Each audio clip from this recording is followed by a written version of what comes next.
Number one thing here, Deuce Robinson, guy that looks like Aaron Judge, decides not to sign. Is that, I guess that's our first storyline here on the rundown? Yeah. Number one ranked tight end, right? Guy we've compared a little bit to Darren Waller. He's an excellent baseball player. He's also a really good football player. Plays his football in Arizona. Dad played at Florida State. Athletic family. He's a slot target, right? He's 6'6". He's got hands. You turn on the senior tape, he returns a punt for a touchdown. So he's a guy that's a really good athlete. He can also hit the baseball.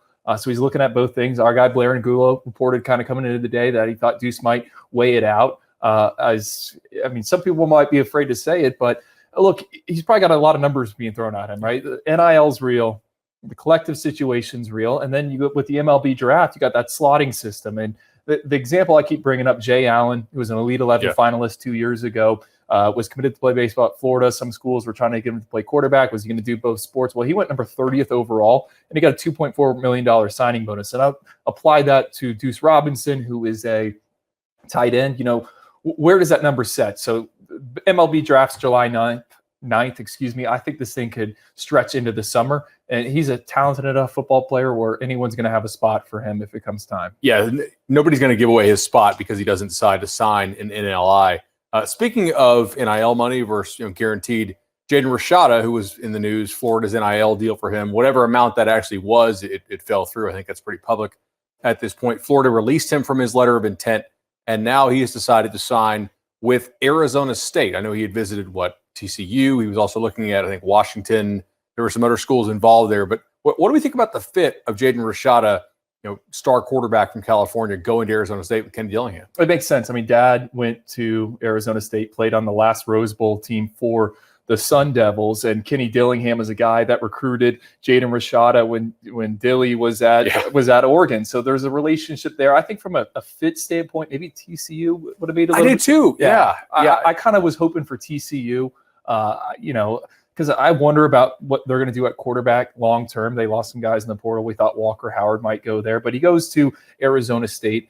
I think it makes some sense. I like it because they already have Drew Pine coming in. I think if you apply this to like NFL draft terms, right? So Jaden Rashada is a day 1, day 2 NFL quarterback. What do you see a lot of franchises do? They bring in a veteran to kind of be that bridge guy. So for Jaden, he doesn't come in. You're not expected to be a starter. Now he's older for his class. He's already 19 years old. He's got to lift some weights. When he was at the Under Armour game, he looked like he was 170 pounds. So he's going to have to add some mass, but you get him in there. Maybe he plays some games in 2023, but I think the goal is 2024. It's a good fit. Kenny Dillingham, the youngest coach there. And to be honest, this isn't a shot at Arizona State, but I think you can fly a little bit under the radar there at Arizona State. You're not in the SEC, right? Right. And I think they'll be very patient with him at Arizona State because they are coming off the disaster that was the Herm Edwards coaching tenure. Like, we don't know if they're going to get sanctions, if what they will be if they actually get them.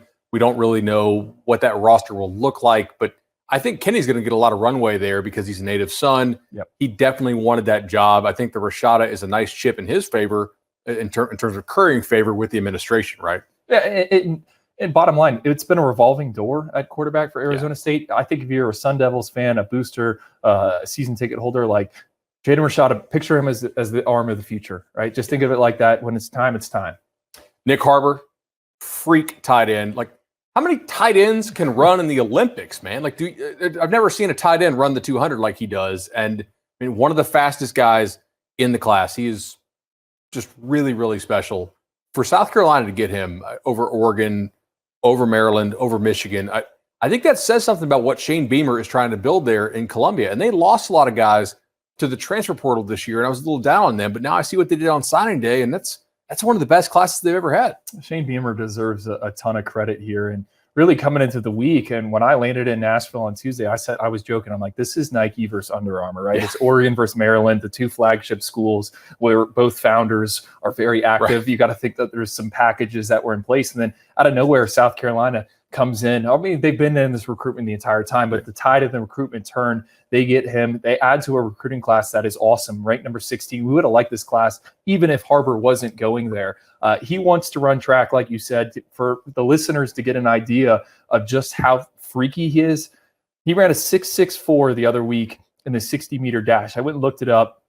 That is faster than what Marquise Goodwin ran his freshman year at Texas. He was in the Olympics. Okay, and then Andy Isabella who went 4.31 at the scouting combine. It was faster than that as well. Both those guys are under 6 foot, like 180 pounds. Nicholas Harbor is 6'5", 225 pounds. Sounds like they're going to use him as a wide receiver. I like it. Shane Beamer's got a background in tight ends. South Carolina's also produced a first-round tight end in the past in Hayden Hurst. He's going to run track there as well. They have a guy on their roster, Emory Floyd, who does both sports right now. I think it makes it much easier. Hey, this guy's been doing it. You can do it. So big pickup for the Gamecocks. Really like their recruiting class. Harbor's a guy that's a bit of a project, but man, if he hits, he's an X factor. I love the idea of using him at receiver. You can put him in some stack release stuff. Like, I don't know about him as an inline blocker. I don't know about him as he doesn't need a block. Right. And I don't know about him as an underneath route runner, but I know vertical routes, I think he can run and use his length and size to come down with those. And I think he could probably block in space on screens and stuff. Like, if you put him out there, you can't really put a corner on Nick Harbor because he is 6'5", 6'6", 225, right? Like, that's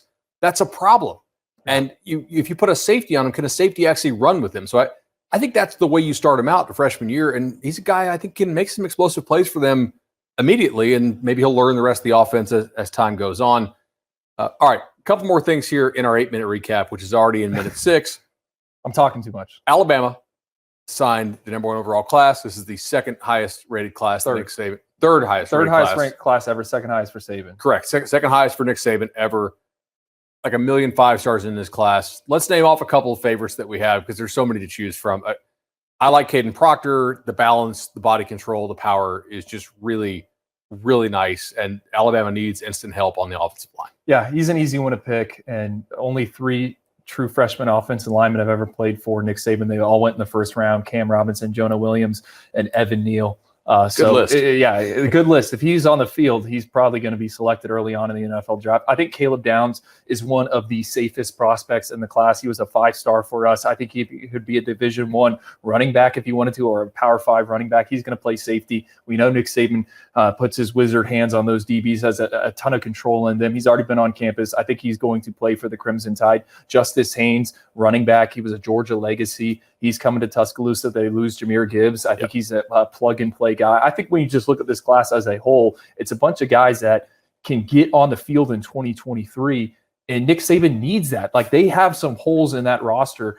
Keon Keeley, the 5-star pass rusher, we actually talked about him potentially being #1 in our rankings. Yeah. He was that good out there in San Antonio at the All-American Bowl. Yanze Pierre as well. So I think this group, gives Nick Saban the hope that, hey, I can add one more to the case before I hang him up. That's what I honestly think that. Yeah. And I think a lot of them you're going to see play in the SEC games this upcoming fall. Speaking of a team that just got one in the case, Georgia, I know what we loved about them the most, I think, is this linebacker class. It is just sick, dude. It is. Raylan Wilson was a 5-star for us. You could have made it a case for the 2 other guys. You talk to the people in Athens. I'm like, hey, how do you stack these linebackers? We're trying to figure it out. They can't figure it out. You got Troy Bowles, son of Todd Bowles, the Buccaneers head coach. He had an interesting day with that Tom Brady news. You had C.J. Allen in there as well. So those are your middle of your defense. But what they did on the outside, A.J. Harris, he's a technical corner who is awesome this season, and his one really big test, which was against IMG Academy, went up against Carnell Tate. And then Damon Wilson, he's a guy that's going to keep me up. We didn't have a 5-star next to his name. I think he might be the best pure pass rusher in the 2023 cycle. Talking to some Georgia coaches before they won that title, they said, hey, we got to get better when it comes to pass rushers. And it's like, dude, you guys just won a national, or, you're about to win your 2nd straight title. How do you need to get better? But they really like Damon Wilson. No doubt about it. All right. We are running a little bit long. Oklahoma, Texas, 3-4, or rather Texas, Oklahoma, 3-4 in the recruiting rankings. I think that's absolutely huge for them as they look to bolster the lines of scrimmage and defense. We'll talk about their quarterbacks upcoming here in this segment. But as they go into the SEC, I think that's really big for them, Andrew. It is, right? So they're 3-4. You were going to mention the quarterbacks, but I like what both of them did on defense. Yeah. Right. They added potential impact players and like star players. When you look at Oklahoma, PJ Adebawore was one of our favorites. I think he might have the highest ceiling in the class. Super raw pass rusher. His brother just wrapped up his career at Northwestern. Is probably going to be a day 2 selection in the NFL draft. Well, this kid PJ is way better. He's the bigger brother. He was eating all the food and all that stuff. And then Lewis Carter, a kid they got out of Tampa. Bud, you know Tampa really well. Mm-hmm. So I like Athletic that group. Kid. Yeah, and then Texas, Malik Muhammad. Great. I like him as corner. Derek Williams. I mean, they loaded up as well. That's the name of the game, right? You got to score points in the SEC, but you also got to play defense. I think Oklahoma, Texas, they're shoring up those units as they prepare to transition into life in the SEC. No doubt about it. All right. That is your 8-minute recap that we actually knocked out in about 10 minutes and 30 seconds.